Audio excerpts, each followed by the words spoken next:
नारी निर्यातना पाई एबे लोकंक आखिरे दायी नवीन पट्टनायक 25 वर्ष शासनर अराजकता गणदुष्कर्म आउ नारी निर्यातना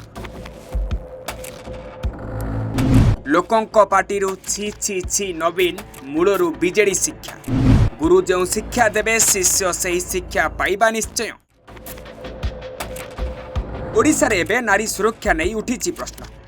नारी हेउछंती अबला द्रुपद तथापि नारी मानक प्रति कहीं शोषण निर्यातना यार आरंभ केउठू आउ शेष हेब केबे?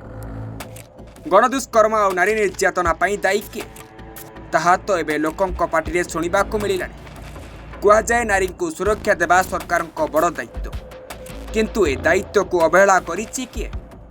बीजेडी सरकार ना बीजेपी सरकार? 25 वर्ष शासन भितर नवीन कौन शिक्षा ओडिशा को देउथिले?